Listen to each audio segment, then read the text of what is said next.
네, 안녕하세요. 여러분들의 구독과 좋아요로 이 채널이 유지되고 있습니다. 네, 항상 구독자님, 멤버십 회원님들에게 감사하다라고 말씀을 드리면서 여러분들 추석 잘 보내셨나요? 이번 내용은 비트코인 슈퍼사이클 책 저자이신 분에 관련된 내용을 좀 종합을 해서, 그리고 플러스 강황국 작가님의 개인적인 생각도 담겨져 있는 내용을 발췌해서 한번 준비를 해 보았습니다.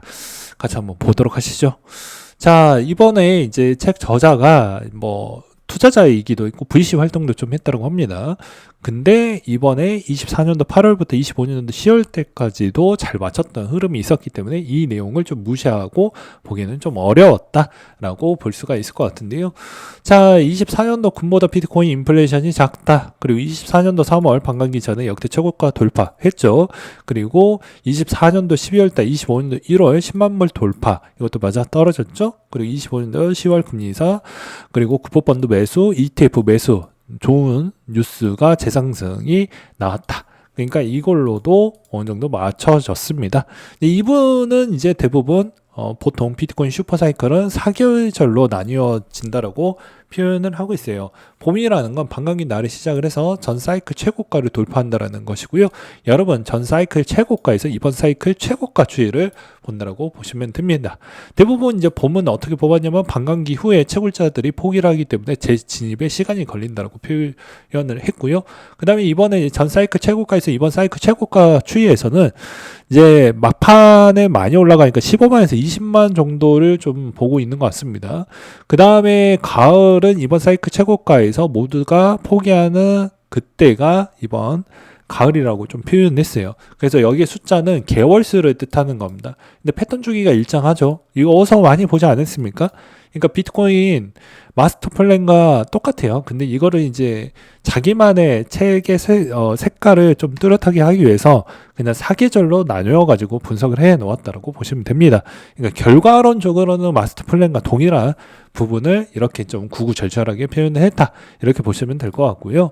그 다음에 이제 이번에 왜 좀 더 일찍 왔냐, 주기 패턴 대비보다 좀 더 왜 상승이 빨리 나왔냐, 그 ETF에 따른 영향이라고 합니다. 그렇기 때문에 이번 형태에서도 마찬가지로 이번에 이제 ETF가 승인이 빨리 되면서 좋은 퍼포먼스가 나왔기 때문에 이번에도 좀 좋은 재밌는 흐름이 나오지 않겠냐. 그래서 이번 책에서도 이분의 슈퍼사이클 부분에 이제 관심이 있으신 부분이 있다고 하면 한 번쯤 읽어보시는 것도 나쁘지는 않을 것 같습니다. 좋은 내용들이 좀 많이 있다고 하더라고요. 그래서 이제 이번에 슈퍼사이클이 완만한 하락장을 의미하지 않는다라고도 이야기를 했는데요. 그만큼 많이 올라가는 만큼 많이 내려갈 수 있다라는 주장을 내비치기도 했습니다. 이제 여기에서도 최소 못해도 60에서 70% 정도 박살이 난다라는 주장을 해주고 있는 실정이고요. 이유는 여러 가지 많이 만들어낼 수 있다라는 이야기를 하기도 있습니다. 그러니까 여기에서 중간 4년의 사이클 흐름은 거스르기 어렵다라는 이야기도 하기도 했었고요. 그래서 이 책의 요약 부분은 베스트, 슈퍼사이클, 그리고 강 작가님의 세 번째 시나리오도 이야기가 있는데요. 일단 베스트 시나리오는 25년도 4분기에 20만 불 찍고 그 뒤에 70% 박살, 그리고 슈퍼사이클 시나리오는 슈퍼사이클이 나왔으니까 엄청난 상승을 했다라고 볼 수가 있겠죠. 30만 불까지 찍고 그 다음에 70% 박살. 이제 강 작가 같은 경우에는 주식시장이 깨질 때까지는 계속해서 상승을 하다가 결국엔 70% 박살 부분이라고 이야기를 하기도 했습니다. 근데 이제 강 작가님 이번 형태의 분석 내용은 솔직히 이야기를 하면 6대4나 5대5를 이야기를 많이 했어요. 근데 저는 6대4나 5대5는 의미가 없다라고 생각을 합니다. 왜 그럴 것 같습니까? 홀짝에 둘 중 하나에 베팅을 해야 되는데 5대5를 걸 거면 솔직히 말을 해서 약간의 파생상품 거래를 하지 않는 입장의 투자자분들이 더 많은데 5대5로 걸 수는 없잖아요. 엄밀히 따지면. 근데 이제 답변은 5대5로 했다라는 게 조금은 말이 안 된다. 이거는 좀 분석 부분에 있었을 때도 몸 사리는 거 아니냐라고 저는 좀 합리적인 비판을 한다라고 볼 수 있겠고요. 6대4도 마찬가지라고 생각을 합니다. 그러니까 분석을 할 거라고 하면 틀릴 것에 따른 무섭다라고, 그리고 당한다라는 것을 그냥 이겨내고 자기에 있는 어필을 해야 구독자 수가 떨어져 나간다는 어필을 해야 되는데 너무 사리시는 거 아니냐. 아무튼 이 책에 있는 내용도 아예 무시할 수는 없는데 좀 쓸만한 내용들이 좀 많이 있기 때문에 한 번쯤은 보시는 거 좀 추천을 드린다 라고 볼 수가 있을 것 같고요. 최근 동향에서도 이제 금리 인하 부분의 확실성이 조금씩 더 높아지고 있는 추이입니다. 그렇다 보니까 요즘에 유동성 부분이고 성장 정책 부분도 암호화폐 쪽도 그렇게 돈이 많이 몰리지는 않고는 있지만 오히려 이제 암호화폐 쪽도 그렇게 많이 빠져가는 추이가 아니기 때문에 나쁘지 않는다. 그래서 지금의 패턴 조건은 저는 이제 과거 대비보다는 좀 수정이 되긴 했지만 저의 개인적인 생각은 이번에 추석 지나고 나서 여전히 추석 전에 좋았으면 추석 이후에도 좋다라고 이야기를 많이 했었죠. 그 다음으로도 커뮤니티에다가도 글을 또 남겨드리기도 했습니다. 이번에도 이제 상승 부분이 좀 나오고 여기에서도 좀 더 길어진다고 하더라도 12월 정도에서 좀 보자. 비트코인 부분은 12월 달까지는 그래도 좀 패턴이 계속 나올 확률이 높다. 전제 조건은 크게 두 가지를 보시면 됩니다. 미국 나스닥이 지수가 좀 무너질 부분이 있냐. 두 번째로는 기술적 패턴으로는 볼린저 기준으로 상단 터치 부분에 과열 구간이 없어야 된다. 그래야지 무난하게 올라가면서 하는데 과열 구간이 생기자마자는 여차 없이 두드려 쳐맞아서 조정이 생각보다 20-30%씩은 항상 나왔다.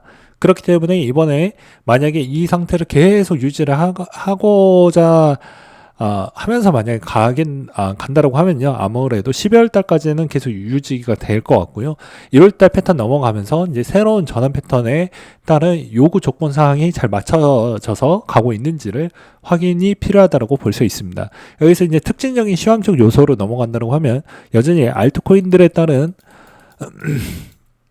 추이에 스테이킹 ETF가 되는지 여부와 그 다음에 두 번째로는 여기에서도 추가로 DAT 기업들이 여전히 4분기 연속으로 그리고 내년 1분기 부분의 분포도에 매입량이 꾸준하게 계속 많은 양이 찍힐 수 있는 가능성이 열려져 있는 것인지 확인이 좀 필요하다.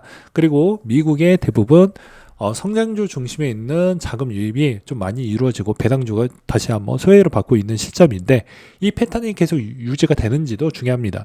왜 그러냐면 내 것만 보면 안 된다고 제가 이야기를 많이 했어요. 그러니까 즉 무슨 말이냐, 암호화폐 쪽의 자금만 보시면 안 된다는 겁니다. 전체적으로 성장에 포인트가 되어져 있는 섹터는 다 그쪽에 돈이 흡수가 되어가고 있다는 것은 카테고리가 성장에만 일단 내가 그쪽 소속에만 들어가져 있으면 그렇게 자금이 유출이 많이 안 된다라는 거 보시면 됩니다. 그러니까 최근 동향에서도 거의 비슷하다라고 볼 수가 있죠. 보게 되면 로켓랩이나 최근에 이제 위성이나 그다음에 데이터 센터나 이런 쪽이 이제 돈이 좀 많이 갔습니다. 배당주는 요즘에 이제 좀 급락이나 횡보 패턴이 좀 많이 나와주고 있죠. 그래서 먹을 게 별로 없습니다. 근데 요즘에 이제 오히려 AMD가 한 번 더 끄집어 가면서 나머지 이제 비트코인 쪽도 그렇게 나쁘지 않고 오히려 이제 횡보나 이 정도만 해도 선방을 했다라고 저는 생각을 합니다.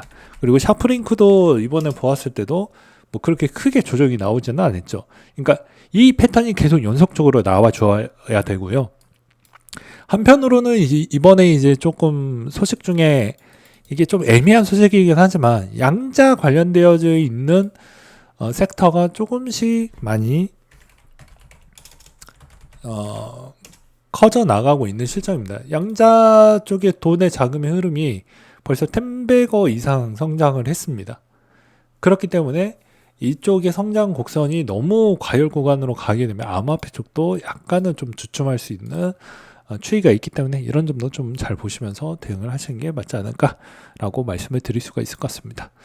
그래서 지금 시점은 여전히 인플레 때문에 따른 영향으로 인해서 금도 오르고 그 다음에 비트코인도 약간은 그런 영향을 조금은 받고 있긴 하지만 전체적인 미국 지수가 원만하게 흘러가지 않았을 경우에는 여전히 코인에게도 별로 좋은 건 아니다 라는 이야기를 돌려서 이야기를 하는 것이고요.